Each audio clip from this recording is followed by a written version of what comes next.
Imagine a world if there were no insects, then perhaps man may not have been inspired to fly and reach for the skies.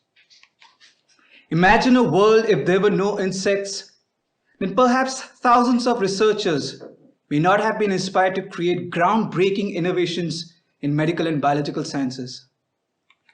And imagine a world if there were no insects, then perhaps millions of writers, poets, and even hopeless romantics may not have romanticized fireflies and written some of the most beautiful and best literary works out there. Hi, I'm Saptarshi, Development Manager and Lead for Luminos at InsectSense. InsectSense is an insect biomimetic technology company where we explore the limitless potential of insect capabilities and valorize them as technological solutions in the market.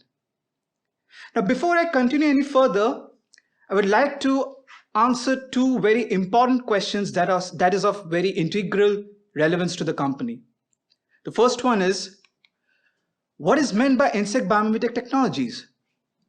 Simply put, you take an insect, you copy one of these properties, and you churn technologies out of it. That's it.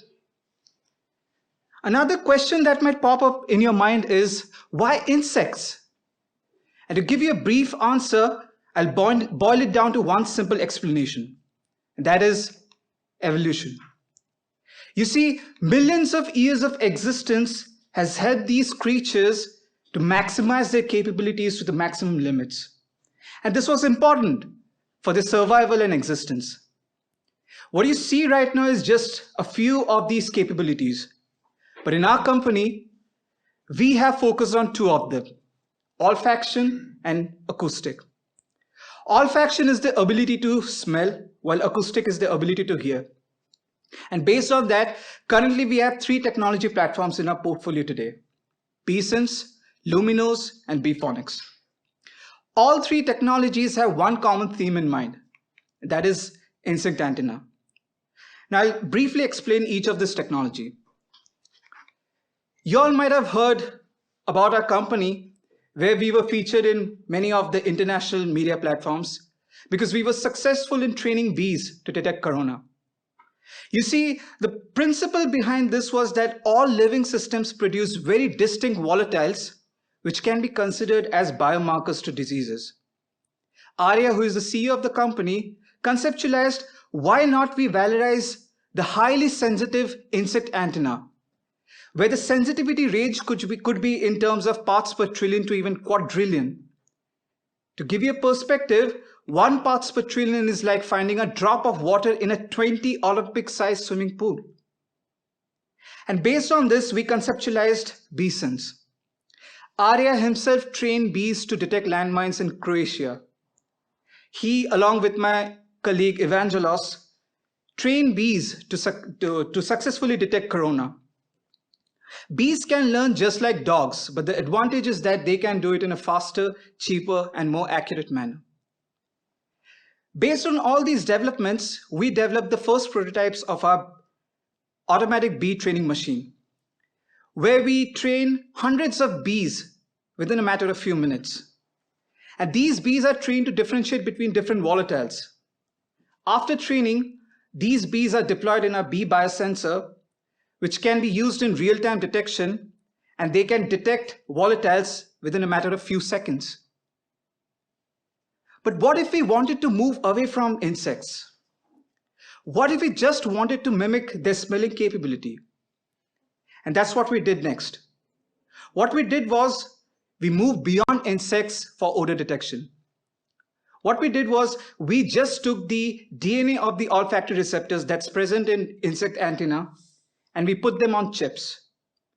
And this chip was integrated on a microfluidic platform and machine learning for pattern recognition. And this entire concept is called Luminos, our biochip that mimics insect antenna or insect nose for odor detection. With Luminos, we are targeting for a scalable and cost-effective detection platform. What you see on the left is the image of the previous platform, which was sophisticated, bulky, costly, and lab-bound. What we did was that we created a smaller portable system that uses simple smartphone optics to do the detection.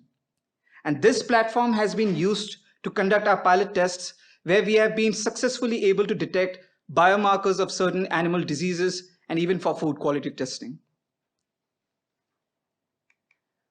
To just give you a brief understanding of the application of Luminos, I'll explain one of the applications in continuous animal health monitoring. Luminos as a sensor can be integrated at farms where the health status of each and every single individual animal can be taken into account. This data can be captured remotely anywhere across the world through a cloud platform, and this data can be used to develop decision support systems for farmers as well as technology providers. Coming to the last technology, Beephonics, a smart hearing sensor that mimics insect antenna. You see, currently, the hearing disabled people depend on hearing aids that have a major disadvantage, and that is they cannot localize sound in a noisy environment, which means a hearing disabled person wearing a hearing aid cannot define where the sound is coming from a noisy environment.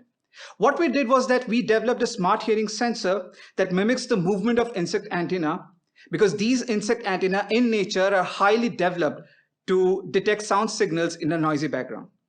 This entire concept was recently given a grant by the Enviro Council. Now, all these technologies are very good. All these technologies are very unique. But what can be done in terms of insect biomimetic technologies even further? Where's the limit to it? To fire up your imagination, I have used certain examples that you might already know of. Remember the movie Avatar? Remember the scene where humans were wearing physical suits that could perform incredible human achievements? Now you can relate this to the example of ants and dung beetles that can carry objects that weigh several factors more than their own body weight. Or do you remember the scene from Transformers, where the robot disassembles itself into millions of nanobots? And this is in fact mimicking the miniaturized structure of insects. And we all might have heard of Spider-Man, where the protagonist can climb perfectly vertical walls with ease. What if we could mimic the surface adhesive properties of insects that can do the same? And I'm not just talking about scientific, hi-fi, fictional concepts. Today, the social and hierarchical structure of insect colonies are being studied upon. And this has been used to write management books that develop behavioral strategies by mimicking economic and management, by mimicking insects to write economic and management strategies. Now, all of these developments are very unique. All of these developments are very novel. But what is the role of entrepreneurs in bringing or valorizing these concepts and bringing them into market?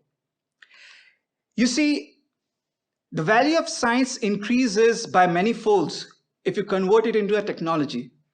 And this technology is valorized to solve a real world challenge for critical problems that need our motivation today. And as you increase the value, you also increase the innovative aspect of it. So where does the role of entrepreneurs fall into this picture? At all three spheres. You see, you as an entrepreneur can bring a substantial impact in society today. You're not just solving a real world challenge. You're also creating jobs. You're helping develop society. But also one of the most important things is that you are challenging the status quo. To give you a brief explanation on this, I'll give one of my favorite examples of SpaceX. You see, for years, NASA and other international space organizations believed that you could never retrieve back space modules in a cost-effective and efficient manner.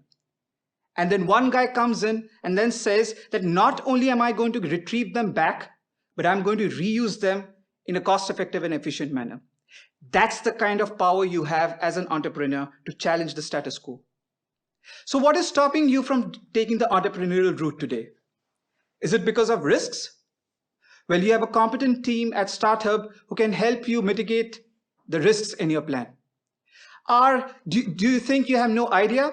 Well, again, the startup team can help you with these events to get inspired. Are you afraid of failure? Well, if you never try, then how do you know you're going to fail? And don't you have money? Don't come to me for that, perhaps. Well, anyways, in the end, if you really are contemplating about entrepreneurship, I have just one piece of advice that I learned a long time ago, and that was just do it. Thank you.